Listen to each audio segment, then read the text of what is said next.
hello everyone नोंथांमोनखौ mister बड' एडिशनाव बयखौबो हरबाय आं दा गाइस लोगोफोर थालिर दाननो नागिरदों आरो ना गाइस लोगोफोर नै थालिरा थाइसे मोनलायबावबायसो आरो गाइस लोगोफोर मा थालिर होनोमोनलाय बेखौ जाहाजि ना मा होनो ट्रेन सा फानलाबायग्रा बे थालिरखौ दा दानसै आरो आं गाइस लोगोफोर दे दा केमेराखौ गाहायाव बहायना दोनसै आं बैसाङालाय बायनोसै नामालै गाइस लोगोफोर बेयावनो गाखोनानै दाननोसै आइया गोजौथार मोनलायदों माथो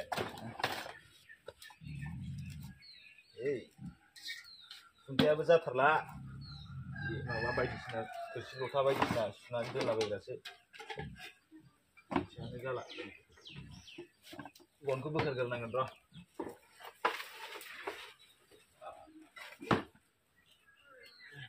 बै मोनसेयाव माबानांगौलै बै मोनसेयावबो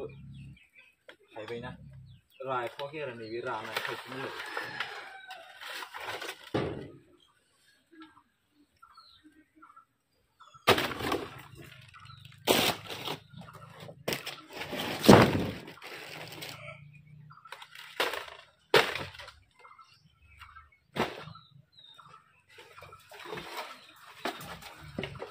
बनफोरा डिस्टार्बथार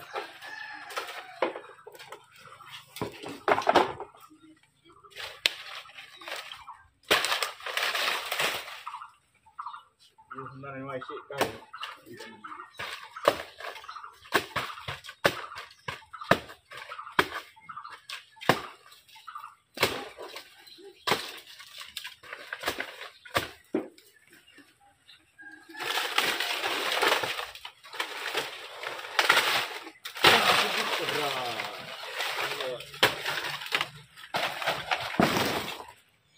jangan bukan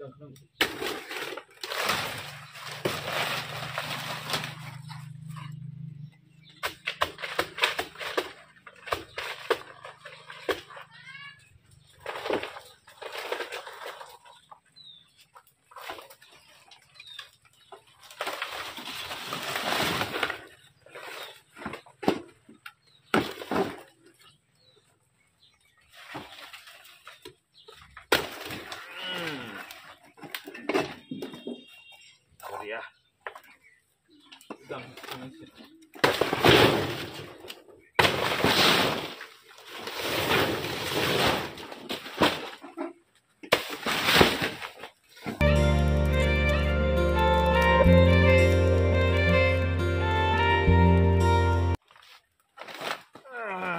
dan kajang itu boriane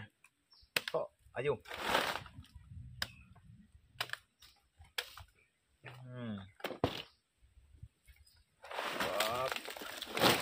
खैथा दंलै नैबे आखासेयावनो 22तासो दंखायो खोमा 25तासो थाइसे मोननायखौ जाना देखायनो र' आं गाइस लोगोफोर नोंथांमोननो नैनो आरो मोननाया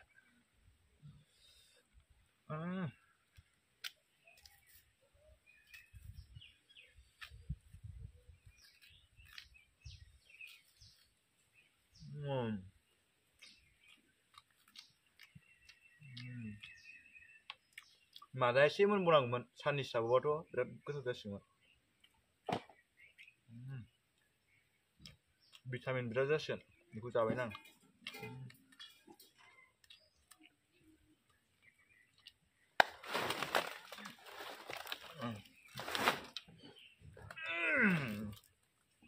लाजोबसै बेखौ बा फानबा बिराद फैसा मोनगौमोन नामालाय 500 400 मोनगौमोनदां होमबाबो फाना गाइस लोगोफोर जानो थोआ न' खाथि खाथियाव बिराद गथ'फोर दं आरो दा आङो गथ'फोर गैयैखायसो दानखादों थालिरखौ दा गथ'फोर नुबाथाय नङाबा गाबोन समफोरनो मोनबाय खोमा दादि होननानै जाफ्लाबायबाय थागोन ना ओंखायनो दा सिरि दाननानै दोनखुमानांगौ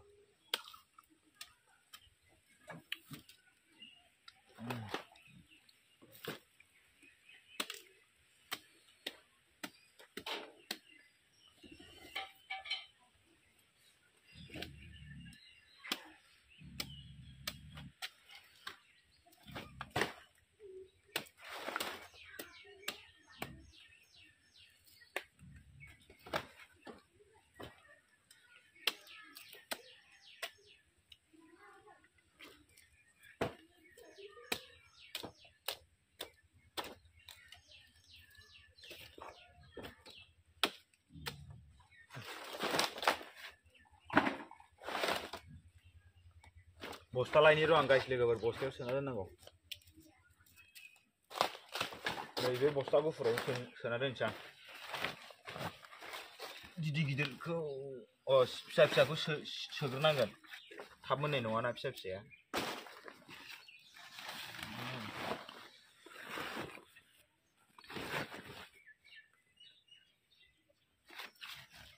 गिदिरानो गोजालै गासिबो फिसायानो गैया आखानो थांबायना नैबेजों आखाथाम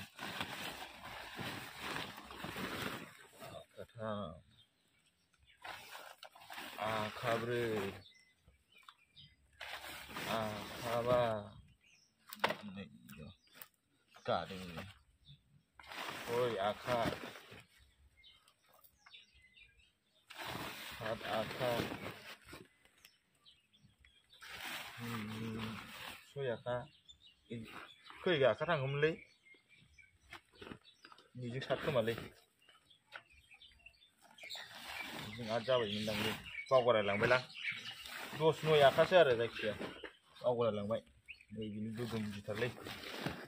आयौ बस्तासे जाखाबाय माथो न' सिङाव दोननोसै दाना आं बेखौ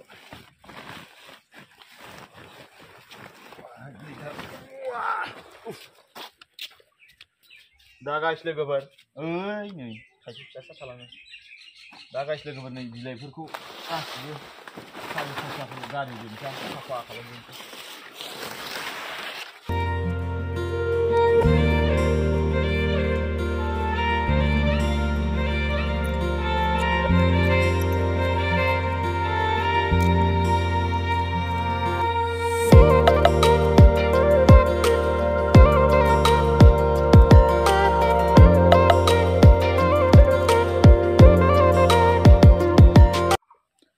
गाइस लोगोफोर थालिरखौ दानखांबाय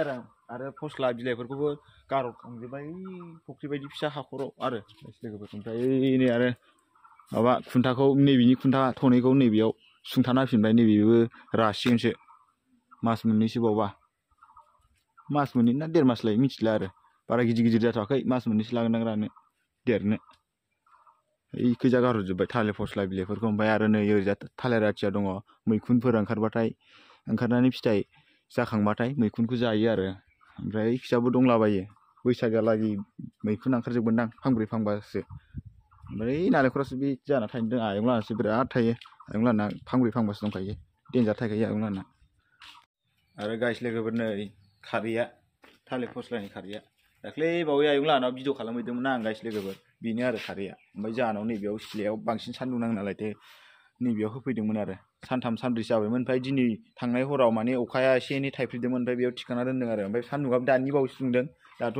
3टा 2टा जाबायानोसै मोनाबिलि जाबायनोसै होनानै लाब गैला गाबोनफोर होसिगोन सान्दुं दुंबा ओरैखैजा एसे लामाफोरखौ खिन्थाहैलाबायनोसै आं नै लामाया गाइस लोगोफोर जोंहानि न'नि लामाया गय गायजोबनांगौ ओरै लाइनसे बरियानो ओमफ्राय ओरैजाय दंफां लाइफां नांगौ जायो ओमफ्राय गय गायदों गायनायालाय होमबाबो बेखैजा साजाय नाय ओरै साइसनि गय लाइन गायाखै र' एबार बैसागोआव गायगोन र' हाफ्रा दा नै रानसावसो जाथारदोंना फागुन मास हाबबायना गाइस लोगोफोर नै औवा बिलाइफ्रा माबा जाथ'वाखै रानथ'वाखैनो सिरिसिगोनसो र' ओमफ्राय दंफांफोरा नै दंफां बिलाइफ्रा सिरिहांजोब्बाय नै दंफां बिलाइआ जा बुरजा जाबाय नै खिया थासुमलि दंमोनलै गाइस लोगोफोर नैखिया बुरलाबायोमोन आङो दाख्लै बुरनानै खेमसे जाखांबाय गायासै आरो थासुमलिखौ ओमफ्राय ओरैनो गारलाबायना दोननाया बेदर फिसा थांदोंमोन बुरना नायनि र' नैबेयाव दंना गैयाथाय जात मा फांफुं बेरायबाय थाना गथ' ओंखाम उखैदों उखैनायालाय दसे बुरनानै जानायाव र' दंबायबायो खोमा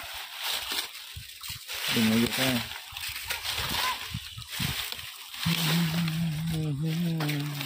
गायफ्लाङासैब्रा खामानि मावैनो बेदर गैया खोमालै थानांगौमोनथ' दसे बेदर फैदो र' नैलाय दसे बेदर आरो नागिरबावनि र'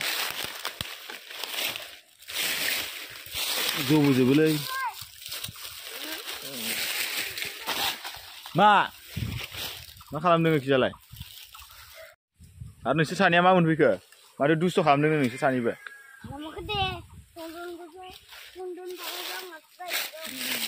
नोंसोर सानैबो दुस्थ'खाबा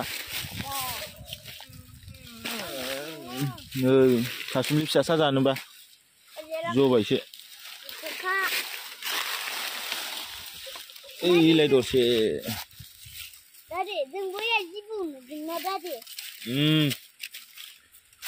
दरनै जाबायलै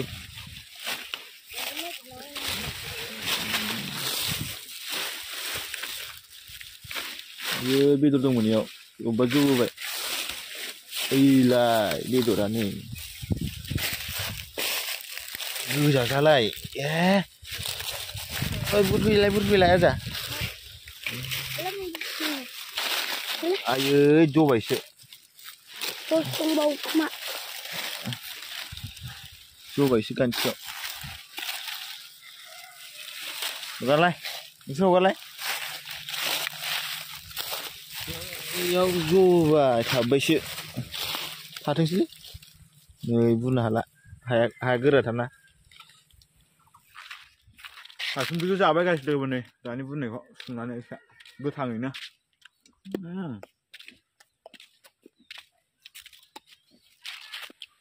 हाथाय रुमायलायबाय गाइस लोगोफोर थासुमलि जानाया गाइस लोगोफोर आं भिडिअखौ बेखिनियावनो फोजोबनोसै आरो गाइस लोगोफोर ना गुसुं जायो गोलाव जायो जायखिजाया ओरैनो नर्मेलसो खालाय दानलाबायनो थासुमलि जालाबायनोल' जाबाय आरो गाइस लोगोफोर इन्टारटेनमेन्ट जायासै ओरैनो सिम्पोल ब्लग खालामबाय आरो आं भिडिअबो हगारनायाबो